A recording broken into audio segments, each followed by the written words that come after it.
Alors avant de poursuivre le détail de notre journal, nous allons nous arrêter à Gaza où la rapporteuse spéciale Francesca Albanese qui a parlé pour la première fois d'une économie de génocide et appelle à rompre les relations commerciales et militaires avec Israël.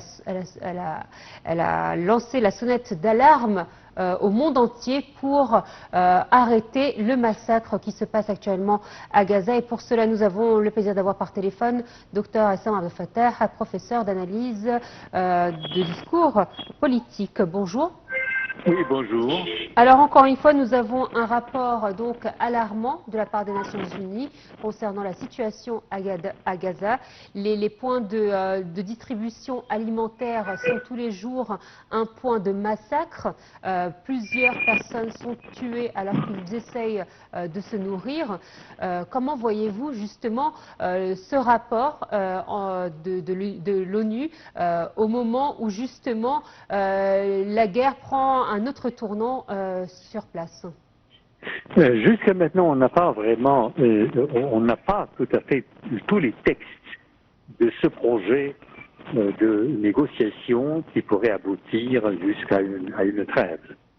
Certainement, tout le monde, et que Trump lui-même l'a dit, il a déjà parlé, il a utilisé un discours dans lequel il montre qu'il est en voie en fait d'établir la situation et aussi de décider une certaine trêve.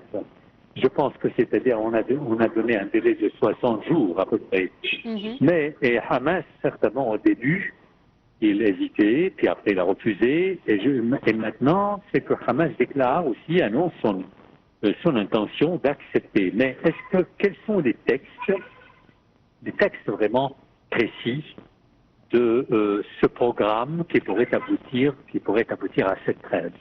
Or, certainement, la majorité, en fait, la majorité des observateurs estiment que ça pourrait être voué à l'échec, étant donné qu'on sait très bien que ici le gouvernement israélien a une certaine intention, un dessein fixé dans la tête, c'est d'éradiquer complètement les Palestiniens de Gaza.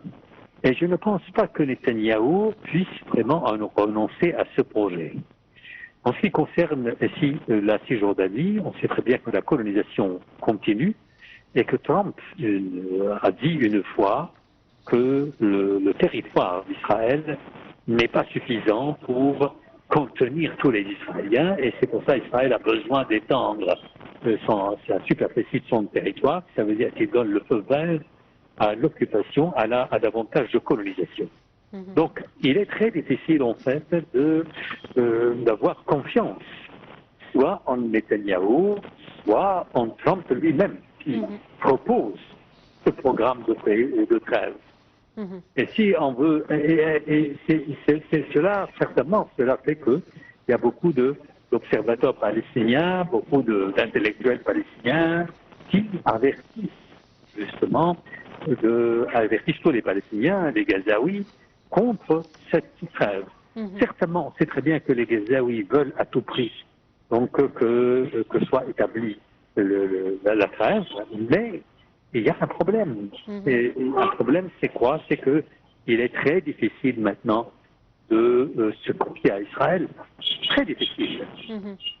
Alors, néanmoins, on constate aussi que le président Trump commence à se lasser, c'est-à-dire que sa politique étrangère tombe à l'eau. Nous voyons qu'avant d'être élu président, il avait dit qu'il terminerait la guerre ukraino-russe en 2 jours, en moins de 24 heures, si mes souvenirs sont bons. Au Moyen-Orient, il avait dit qu'il allait rassembler tous les partisans sur une table et négocier un accord. Et là, on voit que des mois se sont écoulés depuis sa nomination et rien n'est fait. Au contraire, nous avons de nouvelles guerres qui ont éclaté, comme la guerre israélo-iranienne, et il s'impatiente en même temps de décrocher un prix Nobel de la paix. Est-ce que vous pensez qu'il pourrait faire basculer la balance vers un accord de paix, justement pour servir ses propres intérêts? Moi, ce que je peux vous dire, c'est-à-dire quand on constate depuis le début de son mandat jusqu'à maintenant, aucune de ces manœuvres n'a réussi. Aucune de ces manœuvres n'a réussi. Il a donné beaucoup de promesses et je pense que Ça, c'est le procédé de commerçant. Ça, c'est la méthode utilisée souvent par les commerçants, par les hommes d'affaires. C'est-à-dire qu'ils donnent beaucoup de promesses, monts et merveilles, mais aucune promesse, en fait, n'a été exaucée, n'a été réalisée dans la réalité. Et c'est pour ça que je peux vous dire que, enfin, même les Russes, ou dans tout le monde actuellement, et même dans les chaînes occidentales, et la presse occidentale n'a plus confiance en ces manœuvres. Parce que, citez-moi un seul exemple où là, c'est aussi aucun exemple.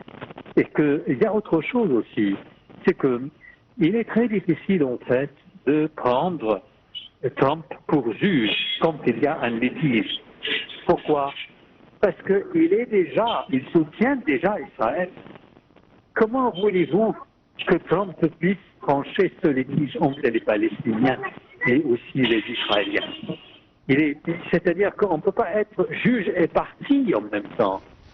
Et puis après, autre chose. Imaginez-vous, il a averti les Israéliens contre la condamnation. Il a averti le pouvoir judiciaire des Israéliens contre toute condamnation contre Netanyahou. Est-ce que c'est pas quelqu'un de normal, ça? Donc, il faut justement se détourner complètement du discours de Trump ou bien de toute tentative de sa part pour résoudre tel ou tel conflit. Alors, professeur Hassan Abdel Fattah, merci à vous d'avoir été des nôtres. Je rappelle que vous êtes spécialiste d'analyste de discours politique. Merci à vous.